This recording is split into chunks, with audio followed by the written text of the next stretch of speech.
Jagbani TV देख रहे सारे दर्शकों का स्वागत। मैं हाँ कुलविंदर माही लैके हाजिर हाँ इस वेले दी हरियाणा दी खास खबरां। तो CJI chief justice of India Suryakant अज हरियाणा विखे पहुंचे। दस दिए कि 2 दिनों का दौरा उन्होंने हरियाणा का है। कल भी हरियाणा के मौजूद सी। हांसी का दौरा उन्होंने वालों किया जाता है और अज अपने जद्दी पिंड पेटवाड़ पहुंचते हैं। तो इस तो पहला बरवाला दे विच भी वो पहुंचते हैं। उत्थे SDJM कोर्ट का उद्घाटन उन्होंने वालों किया जाता है और इस मौके उन्होंने वालों लोगों को संबोधन भी किया जाता है। कहते हैं कि कोर्ट बनाने दे विच साडी हिस्सेदारी हो सकती है, पर इहदे विच इमारत तुसीं बना सकते हो, पर जिहड़ा न्याय है वो इन्हां इमारतां दे विच दौड़ना चाहिए है। तो उन्होंने वालों इस मौके लोगों को उत्साहित भी किया गया, मोटिवेट भी किया गया, क्योंकि हरियाणा के पहले व्यक्ति ने जिहड़े कि CJI बने ने और उस तो बाद उन्होंने उत्थे जो अपनी कमिटमेंट है वो पूरी की है। और उन्होंने कहा कि मैं हरियाणा सरकार को धन्यवाद दिंदा हाँ। हरियाणा के कई जुडिशरी कोर्ट कंपलैक्स बनाने दे मेरी भूमिका रही है। उन्होंने कहा कि जुडिशरी कोर्ट कंपलैक्स दी इमारतां तां बन जाणगियां, पर यह कामयाब उस समय होणगियां जदों न्याय का खून इन्हां दे विच दौड़ेगा और गरीब का दर्द समझण की समर्था इन्हां दे विच होवेगी। तो उन्होंने गंगवा नूं आश्वासन भी दिता कि बरवाला और नारनौंद दोनों थावां दे उत्ते जुडिशरी कंपलैक्स बनाए जाएंगे। उन्होंने दोवां थावां दे उत्ते जुडिशरी कंपलैक्स मैनूं जल्द ही देखने को मिलणगे। इसदी मैं इस तरीके की उम्मीद करदा हां। तो दस दिए कि CJI सूर्यकांत हरियाणा दे विच पहुंचे सी। 2 दिनों का उन्होंने दौरा सी और इत्थे उन्होंने वालों कोर्ट का उद्घाटन किया गया। बरवाला वासियों को एक वड्डी खुशखबरी उन्होंने वालों दी गई है। इस तो पहला अपने जद्दी पिंड पेटवाड़ भी इस तो बाद पहुंचते हैं और खुली जीप दे विच सवार होकर अपने जद्दी पिंड पहुंचते हैं। उत्थे लोकां दे वल्लों उन्हां दा भरमा स्वागत किया जाता है। तो की कुछ उन्हां दे वल्लों कहा गया इस मौके तुहानूं सुना दिंदे हां।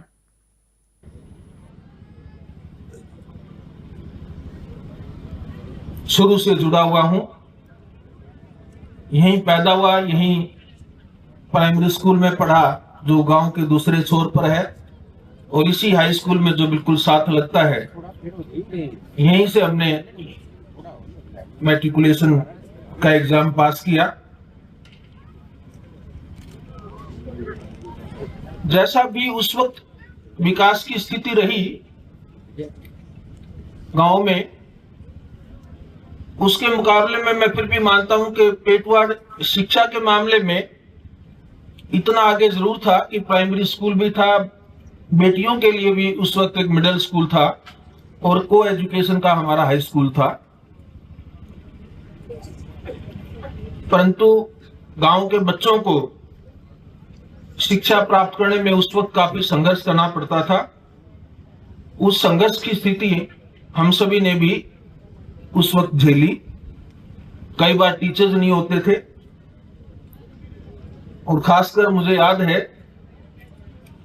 इंग्लिश में अगर कोई हमारे टीचर थे और उनका ट्रांसफर हो जाता था तो बड़ा मुश्किल हो जाता था, दोबारा कोई उनका सब्स्टिट्यूट नहीं आता था महीनों महीनों तक। उस दौर में स्कूल में कोई फैसिलिटीज की भी दिक्कत होती थी, हम लोग नीचे बैठ करके ही पढ़ते थे। पर मुझे गर्व है उस वक्त टीचर्स की कमिटमेंट पर, कितना मन से वो बच्चों को पढ़ाने में अपने आप को समर्पित करते थे। तो उधर हरियाणा की कोर कमेटी की मीटिंग दिल्ली दे विच हुई है। दस दिए कि इस विच CM नायब सैनी अते साबका CM मनोहर लाल खट्टर मौजूद रहे और इस दौरान जिहड़े हरियाणा के वड्डे लीडर ने वो इस मीटिंग दे विच शामिल हुए और इस मीटिंग दे विच उन्हां दे वल्लों हरियाणा लई आउण वाले बजट की चर्चा की गई। इस तो इलावा जिहड़े कोर कमेटी के मैंबर सी उन्हां दे कोलों सुझाव भी लै गए ने, बजट नूं लैके सुझाव लै गए और इस तो इलावा हरियाणा दे विच आउण वाले दिनां दे विच करवाए जाण वाले समागमां दी चर्चा भी की गई। तो की कुछ मनोहर लाल खट्टर उन्हां दे वल्लों इस मौके कहा गया तुहानूं सुना दिंदे हां। भाजपा अपनी प्लानिंग के लिए जानी जाती है, किन किन विषयों पर बातचीत हुई, आगे नए साल का आपका क्या प्लान है सर? देखिए, आज हरियाणा प्रदेश की कोर कमेटी की ये मीटिंग थी। कोर कमेटी की मीटिंग का एक नियम है, लगभग 1.5-2 महीने बाद जो प्रमुख नेता है प्रदेश के वो सब मिलते हैं और उसमें जो पिछला अभी तक का प्रदेश के अंदर जो कार्यक्रम चल रहे हैं, जो योजनाएं चल रही हैं, उस पर भी चर्चा होती है, आगामी विषयों पर भी चर्चा होती है कोई कोर कमेटी में निर्णय नहीं होते हैं और नई निर्णय करने का कोई कोर कमेटी का अधिकार होता है। केवल चीजों को एनालिसिस किया जाता है, उसका विश्लेषण किया जाता है।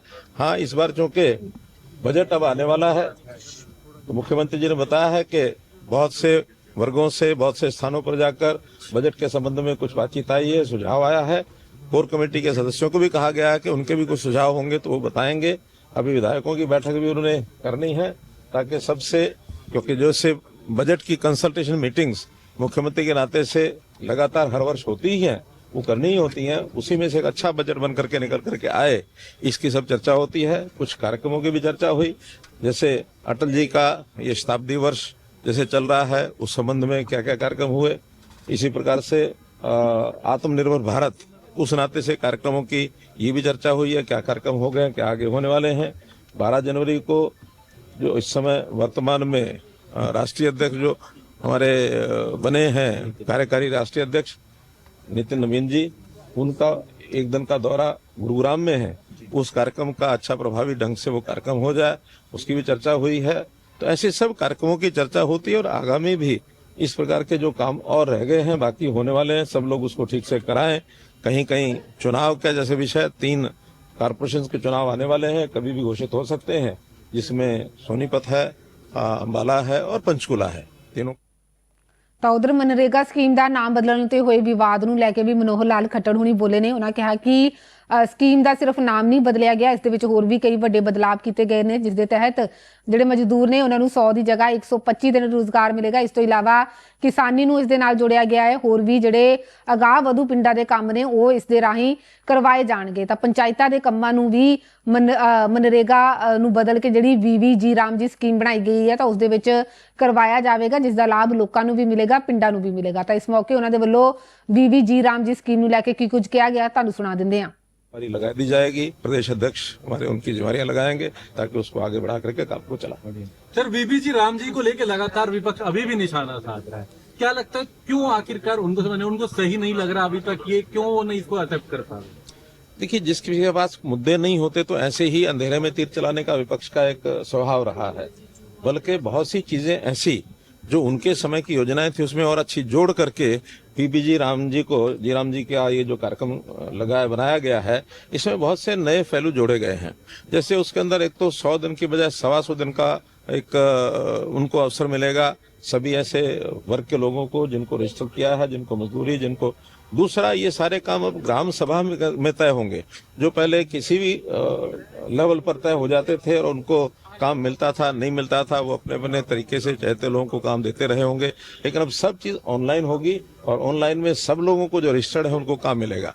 तीसरा, इसमें एक समय किसानों के लिए ये तय करेगी, जो भी प्रदेश है वो नोटिफाई करेगा कि ये 60 दिन ऐसे हैं जिसमें इसका आधार पर काम जो है नहीं ना दे करके किसानों के लिए मजदूर उपलब्ध रहे, उनका काम पूरा हो सके। ये भी एक बहुत बड़ा काम दिया गया है और इसी में 60% अब केंद्र का योगदान होगा, 40% प्रदेशों का योगदान होगा।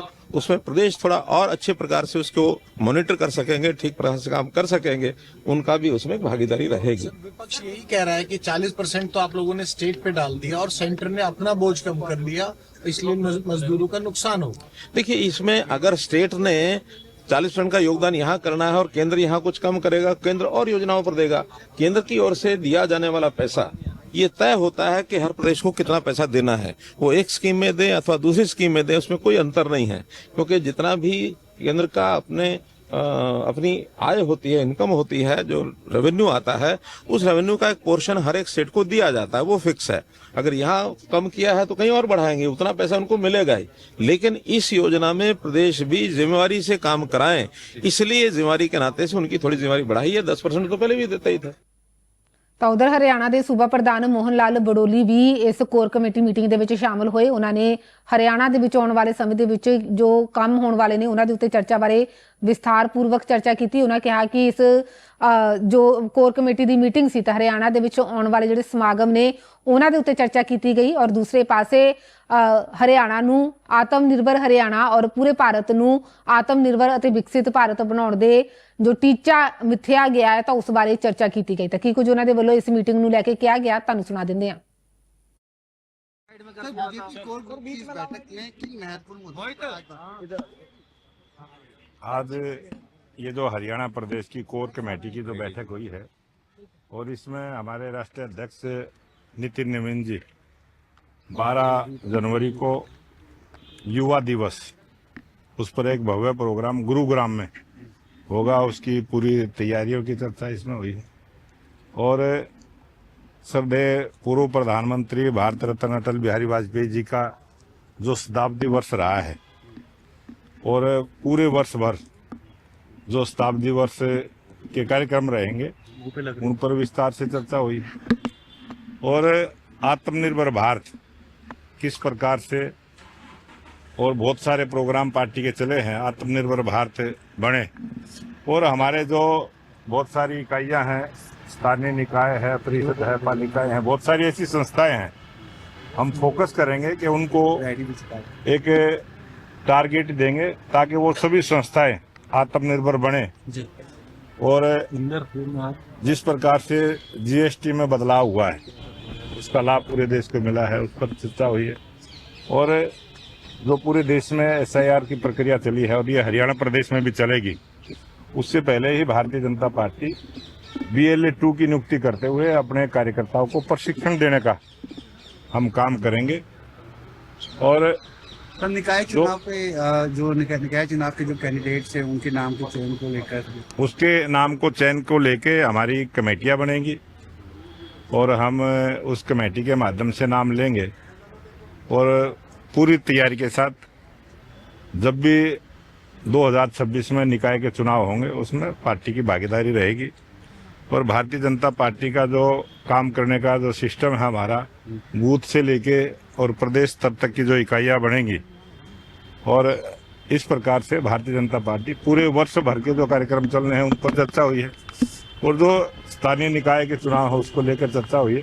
और जो सरकार की जन कल्याण की योजनाएं मुख्यमंत्री जी ने लागू की हैं, अब तक जो हमने संकल्प पत्र में जो 57 जो संकल्प पत्र में कही गई बातें थी वो माननीय मुख्यमंत्री जी के नेतृत्व में पूरी हुई हैं, उसका मुख्यमंत्री जी का धन्यवाद। इस बार तो कांग्रेस भी तैयार नजर आ रही है। कांग्रेस ने भी आप लोगों से पहले ही अपनी कमेटी बना दी है, कह रहे हैं कि भाई नगर निगम में सिंबल पे लड़ेंगे और इस बार भाजपा को देख लेंगे। ये तो अच्छी बात है, उनकी फैसले का स्वागत भी है। और भारतीय जनता पार्टी पहले से ही निकाय के चुनाव, परिषद के चुनाव सिंबल पर लड़ती रही है और कांग्रेस भी लड़ेगी तो अच्छा ठीक रहेगा। ਤਾਂ ਇਸੇ ਹਰਿਆਣਾ ਦੀਆਂ ਅੱਜ ਦੀਆਂ ਖਾਸ ਖਬਰਾਂ। ਇਸੇ ਤਰ੍ਹਾਂ ਹਰਿਆਣਾ, ਪੰਜਾਬ ਅਤੇ ਦੇਸ਼ ਵਿਦੇਸ਼ ਦੀਆਂ ਖਾਸ ਖਬਰਾਂ ਲੈ ਕੇ ਤੁਹਾਡੇ ਰੂਬਰੂ ਹੁੰਦੇ ਰਵਾਂਗੇ। ਤਦ ਤੱਕ ਲਈ ਮੈਨੂੰ ਦਿਓ ਇਜਾਜ਼ਤ। ਤੁਸੀਂ ਦੇਖਦੇ ਰਹੋ ਜਗਬਾਣੀ TV।